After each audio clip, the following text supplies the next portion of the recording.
जय श्री कृष्ण।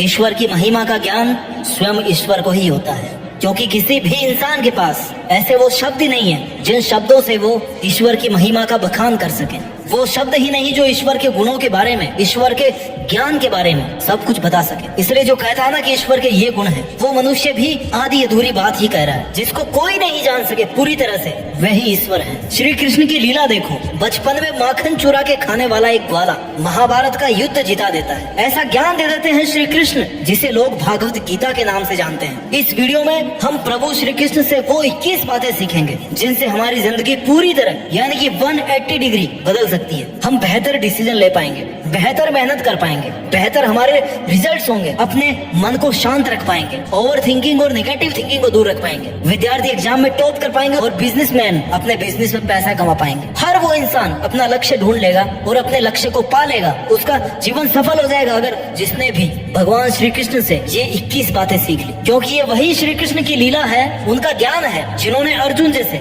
मोह में पड़े हुए योद्धा को मोह से बाहर निकाल कर उसको कर्तव्य का पाठ पढ़ाकर महाभारत का सबसे बड़ा हीरो और सबसे बेस्ट फाइटर बना दिया। आपकी जिंदगी की मुश्किलों से सामना करना अर्जुन की मुश्किलों से तो बहुत छोटा है। 21 बातों में तो क्या, श्री कृष्ण 21 जन्म में भी एक्सप्लेन नहीं किए जा सकते, लेकिन फिर भी जीवन छोटा सा है और लक्ष्य बड़े हैं हमारे। तो जितना सार पूर्वक हम सीख सके इन 21 बातों को अच्छे से सीखेंगे। सीख नंबर 1 जो हमें सीखनी चाहिए श्री कृष्ण से, गुणों से मानवता की पहचान होती है, ऊंचे सिंहासन पर बैठने से नहीं होती। विशाल राक्षसी पूतना ने अपने स्तनों पर विष लगाकर श्री कृष्ण को दूध पिलाकर मारने की प्लानिंग बनाई, लेकिन श्री कृष्ण ने यह अवगुण देखने के बजाय यह देखा कि वह माँ की तरह स्तनपान करवाने आई है। इसके बाद उन्होंने उसे असुरी जीवन से मुक्त कर दिया। हर किसी में कमियां और खूबियां होती है, कमियां देखने की बजाय खूबियों को देखकर उसे मोटिवेट करना चाहिए। तू ये नहीं कर सकता, ये कहने की बजाय यार तू इतना तो कर सकता है ना, ये कहना चाहिए। किसी को बुरा बनाकर गिराने से अच्छा है कि उसे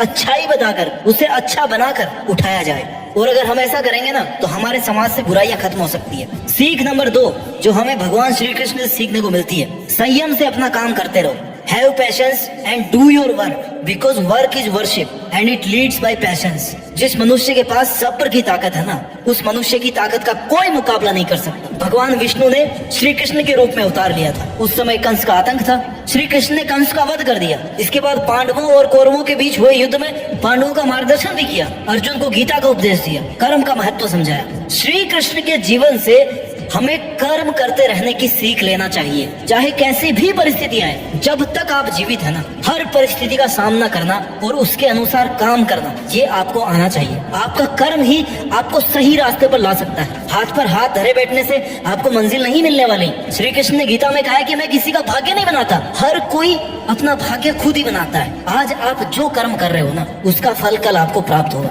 और आज जो आपके पास है वो आपके पहले किए गए कर्मों का फल ही है। अगर मंजिल तक पहुंचने में वक्त भी लग जाए ना, तो धैर्य कभी नहीं छोड़ना चाहिए। अपनी कैपेसिटी के हिसाब से प्रयास जरूर करने चाहिए। आपका धैर्य आपकी मेहनत के डिटर्मिनेशन को डिसाइड करता है। सीख नंबर 3 जो हमें भगवान से सीखनी चाहिए कि हमेशा खुद को शांत रखें। श्री कृष्ण की बुआ के पुत्र शिशुपाल ने उनका 100 बार अपमान किया, 100 टाइम्स, लेकिन वचन दे रखा था कि बुआ 100 गलतियां माफ कर दूंगा शिशुपाल की। शिशुपाल लिमिट क्रॉस कर गए और फिर भगवान को अपने एक्शन में आना पड़ा। 100 बार सहन किया, कितना शांत रखा बताओ। दुर्योधन के किए गए अपमान को भी वो पी गए। वचन हमेशा निभाना चाहिए, खुद को शांत रखना चाहिए। अपमान का या ऐसी किसी भी बात का जो आपके किसी काम की नहीं, उसका जवाब देकर आपको अपना कीमती समय बर्बाद नहीं करना चाहिए। जब तक आपका काम, आपका टारगेट कंप्लीट नहीं हो जाता, तब तक आपको शांत रहकर लोगों की बातों में ना आकर अपना काम करते रहना चाहिए।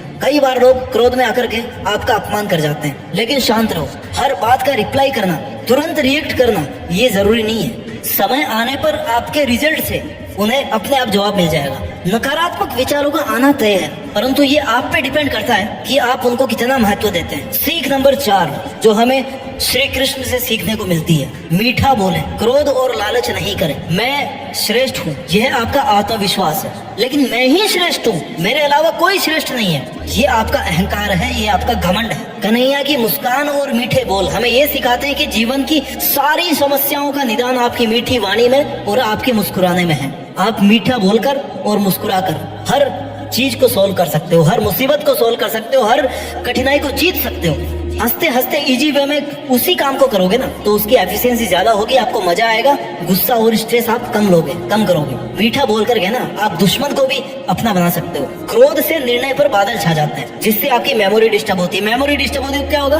आपकी बुद्धि नष्ट हो जाएगी, भागवत गीता में लिखा है। और जब आपकी बुद्धि नष्ट हो जाएगी ना तो मतलब इंसान ही खत्म है, फिर इंसान की इंटेलिजेंस खत्म हो जाएगी, सोचने की पावर कम हो जाएगी। क्रोध आपका कंसंट्रेशन कम करता है, ये दूसरों से ज्यादा खुद का नुकसान करता है। गुस्से में लिया गया फैसला आपका गलत हो सकता है। यदि आप जो चाहो और वो आपको मिल जाए तो इस बात का आपको कभी घमंड या लालच नहीं करना चाहिए। सीख नंबर 5 जो हमें भगवान श्री कृष्ण से सीखने को मिलती है कि सभी को उचित न्याय मिलना चाहिए। इंसान का आत्म समान रिश्तों से भी बड़ा होता है ना। रिश्तों का नाम देकर गलतियों पर पर्दा नहीं डालना चाहिए। वो मेरा रिश्तेदार है, मैं उसे गलती की सजा नहीं दे सकता, मैं उसके अगेंस्ट नहीं बोल सकता, वो गलत करेगा तो करेगा नहीं।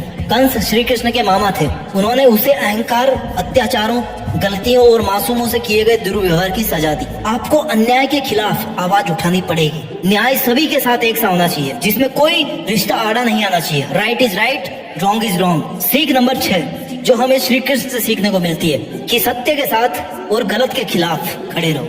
सच्चाई का साथ कभी नहीं छोड़ना चाहिए, जिसका उदाहरण महाभारत का युद्ध है। राजनीति बुरी नहीं है, लेकिन अगर राजनीति करनी हो ना तो भगवान की तरह करो, श्री कृष्ण की तरह करो। श्री कृष्ण ने राजनीति की, लेकिन वे सदैव सच के साथ खड़े रहे। उन्होंने जैसे को तैसा जवाब दिया और दुष्टों के विनाश के लिए उन्होंने नियमों को आड़े नहीं आने दिया।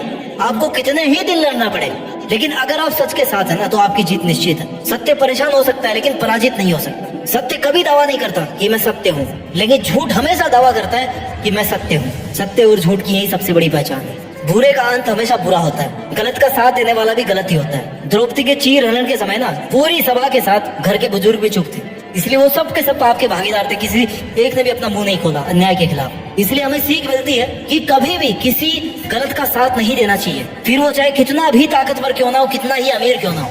सीख नंबर 7 जो हमें श्री कृष्ण से सीखने को मिलती है कर्तव्य और विनम्रता। अपने कर्तव्यों का पालन करने के लिए श्री कृष्ण गोकुल से मथुरा गए थे। विपत्ति के समय अपनों का साथ देना चाहिए, जैसे श्री कृष्ण ने गोवर्धन पर्वत को उठा करके पूरे गांव की रक्षा करी थी। अपने कर्तव्यों से पीछे नहीं हटना चाहिए। भले ही कृष्ण शानदार द्वारका के राजा और सारी सृष्टि के देवता थे, फिर भी वे विनम्र थे और हमेशा अपने बड़ों के प्रति सम्मान दिखाते थे। चाहे वे उनके माता पिता हो, शिक्षक हो या फिर प्रजा हो, वो उन्हें सुख देने के लिए हमेशा उत्सुक रहते थे। इसी वजह से वह जहाँ भी जाते थे ना श्री कृष्ण, लोग उनकी मदद के लिए हमेशा तैयार रहते थे। कृष्ण की तरह आपको भी अपने जीवन में विनम्र होना चाहिए। ये आपको ईमानदार लोगों के साथ रियल रिलेशनशिप बनाने में आपकी हेल्प करता है। सीख नंबर 8 जो हमें श्री कृष्ण से सीखने को मिलती है give your best for social service.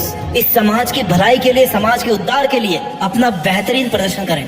समाज या लोगों की रक्षा के लिए अपने कदम कभी पीछे ना करें, क्योंकि इसमें कोई बुराई नहीं है। जरासंध से होने वाले युद्ध में जब बात ब्राह्मणों की रक्षा की आई ना तो श्री कृष्ण ने युद्ध स्थल से अपनी सेनाओं और खुद को पीछे कर लिया था, जिसके कारण उनको रण छोड़ नाम भी दिया गया था। अगर आपके एक के गांव छोड़ने से पूरे गांव की भलाई हो रही ना तो आपको उस गांव को छोड़ देना चाहिए। ये सेम बात चाणक्य भी कहते हैं, चाणक्य नीति में। जहाँ बात समाज की भलाई की हो वहाँ खुद से पहले सबका भला सोचना होगा। Social service is the best way to find yourself. सीख नंबर 9 स्प्रेड पॉजिटिविटी। हमेशा सकारात्मकता फैलाते रहें। श्री कृष्ण कितनी ही बड़ी प्रॉब्लम में फंसे हो, वो अपनी बांसुरी के मधुर से ना खुद का और अपनी प्रजा का स्ट्रेस कम करते थे। सभी को ये फील करवाते थे कि भैया सब नॉर्मल, सब ठीक हो जाएगा। उस मधुर धुन को सुनकर ना एक पॉजिटिविटी का संचार होता था। ऐसे ही आपको अपने आसपास का माहौल बना के रखना है, जिससे आप और आपके आसपास के लोग बिना किसी तनाव के, बिना किसी बोझ काम कर सके। इससे आपका रिजल्ट भी बढ़ेगा, उनका रिजल्ट बढ़ेगा और मेहनत ज्यादा इफेक्टिव तरीके से हो पाएगी। जैसे बोझ लेकर के उड़ा नहीं जा सकता ना, गिरने की संभावना होती है,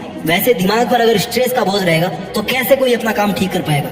इसलिए अपनी वाणी से और अपने कर्म से अपने आसपास पॉजिटिविटी बना के रखें। सीख नंबर 10 जो हमें श्री कृष्ण से सीखने को मिलती है निस्वार्थ प्रेम। श्री कृष्ण ने पृथ्वी के हर प्राणी और प्रकृति से प्रेम करना सिखाया है। उन्होंने अपनी दोनों माताओं से, अपने ग्वाले मित्रों से, अपनी गायों से, गोकुलवासियों से, प्रकृति से, सखा सुदामा से, पांडवों के रूप में अपने शिष्यों से, राजा के रूप में अपनी द्वारिका की प्रजा से, सबसे निस्वार्थ प्रेम किया है। प्रेम पूर्वक उनके लिए हर काम को बड़ी सहजता से, खुशी से करके सबका मन मोह लिया। ये कोई लीला नहीं थी, हर कोई कर सकता है ऐसा। उन्होंने कभी नहीं दिखाया कि वो ही भगवान है और उन सबसे सर्वोत्तम है। चाहते तो दिखा सकते थे ना, भगवान है, मैं तो भगवान हूँ। वो सबके साथ घुल मिलकर उनके अच्छे के लिए हमेशा काम करते रहे। आप कितने ही ताकतवर क्यों ना हो, जब तक आपके मन में प्रेम की भावना नहीं है ना, आपका मन सॉफ्ट नहीं है ना, तब तक आपको बाकी सभी खुद से कम ही लगते हैं। तब तक आप दुनिया में कभी किसी का विश्वास नहीं जीत सकते, कभी किसी का भला नहीं कर सकते।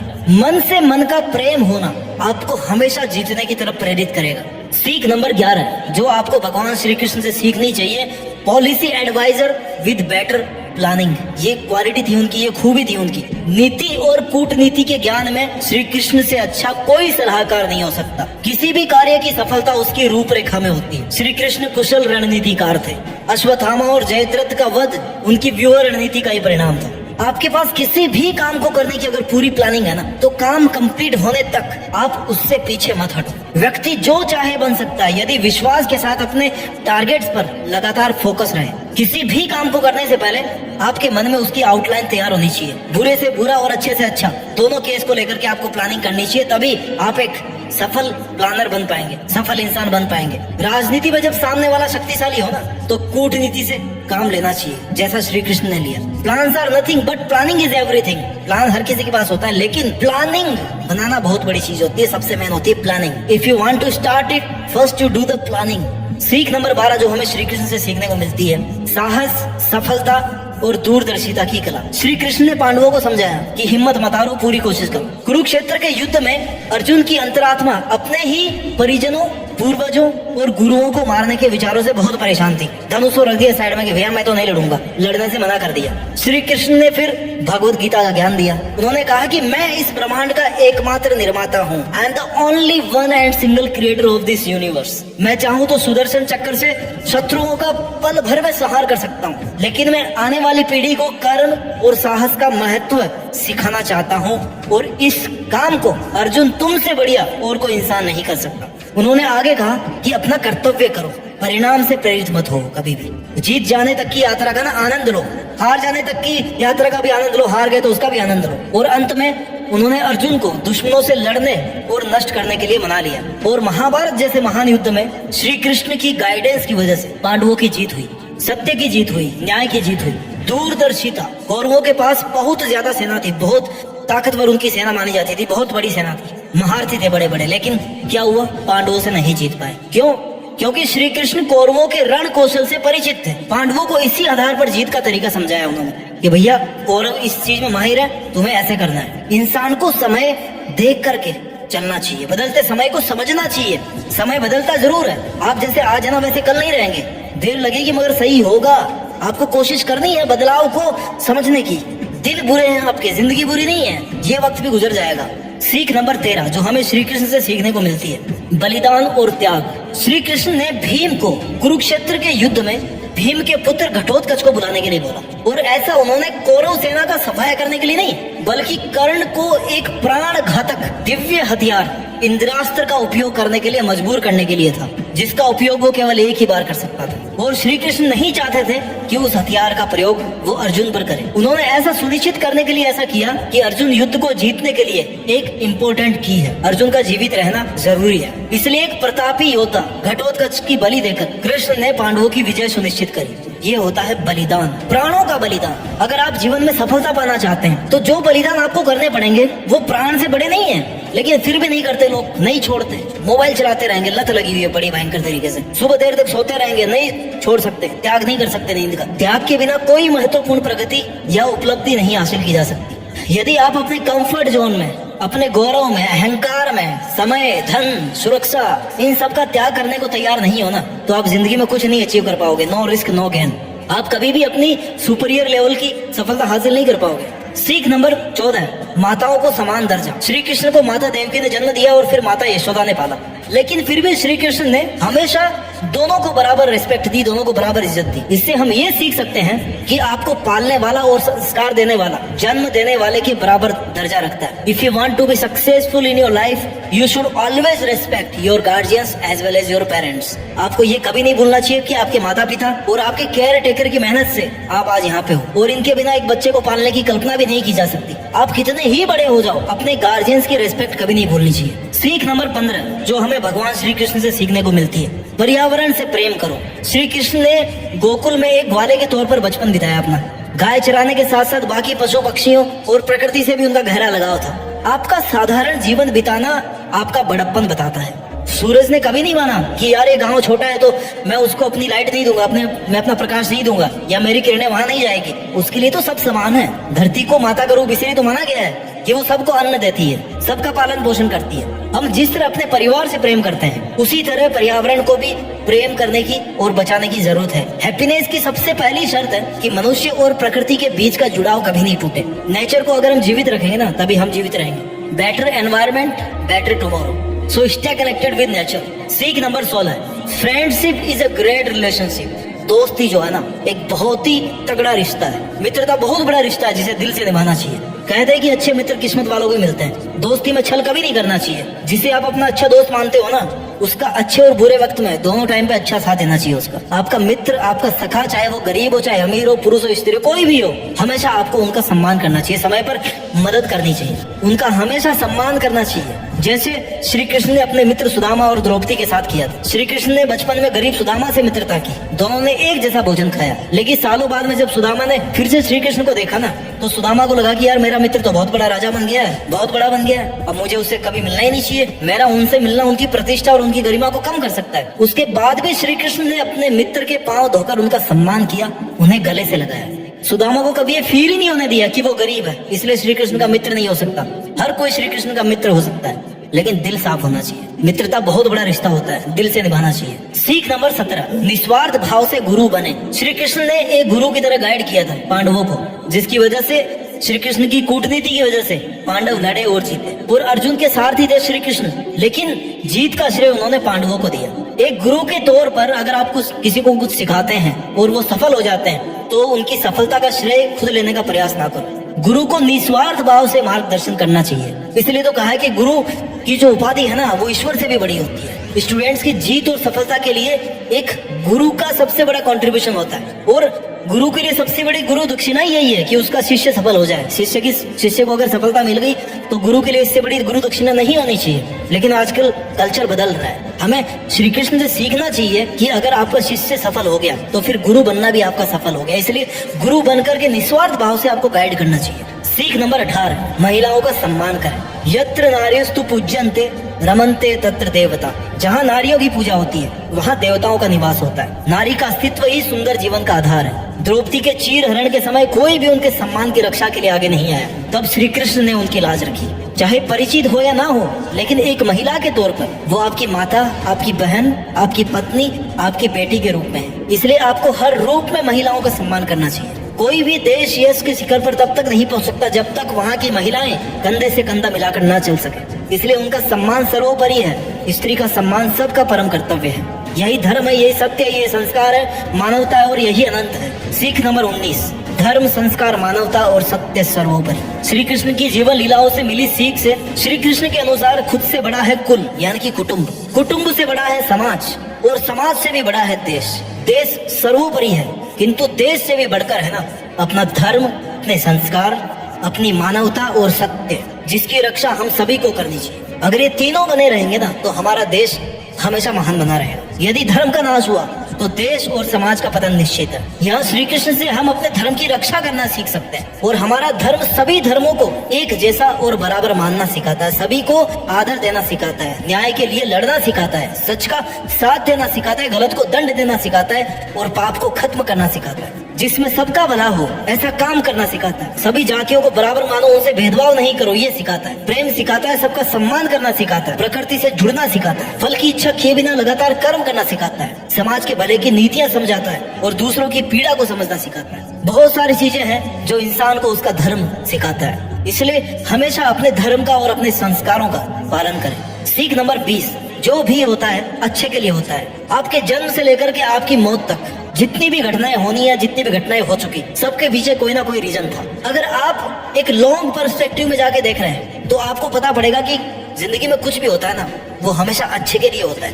कभी भी किसी भी घटना का उद्देश्य गलत नहीं होता है, क्योंकि आप उस घटना को किसी और ढंग से करने की कोशिश में थे और वो नहीं कर पाए, इसलिए आपको लग रहा है कि घटना हो गई। ध्यान रखना कि अगर किसी काम को आप नहीं कर पा रहे हो ना, आप उसकी प्लानिंग नहीं कर पा रहे हो, आप उसको एग्जीक्यूट नहीं कर पा रहे हो, तो फिर वो वैसे होगी जैसे भगवान करना चाहते हैं, और भगवान जो करते हैं वो कभी गलत नहीं करते। इसलिए जो भी होता है ना, वो अच्छे के लिए होता है। ये आपको श्री कृष्ण से सीखने की जरूरत है। सीख नंबर 21, देश में अपना ही नहीं बल्कि दुनिया में नाम करना सीखें। भला ऐसी जिंदगी किस काम की जिसमें हम केवल खुद ही के बारे में सोचते रहें। ये समाज, ये धरती, ये परिवार, ये गांव, ये राज्य, ये देश, बल्कि ये पूरी धरती अपनी है, पूरा विश्व अपना है। अगर काम करना हो तो पूरी मानवता के उद्धार के लिए किया जाए। श्री कृष्ण के जीवन की बातें हमेशा ही सीख देती आई है और हमेशा ही सिखाती रहेगी। जरूरत सिर्फ इतनी है कि हम इन बातों को अपने जीवन में अपनाएं, अनुसरण करें और देश में अपना ही नहीं बल्कि दुनिया में देश के नाम को ऊंचाइयों तक पहुंचाएं। जय श्री कृष्ण, जय हिंद, वंदे मातरम।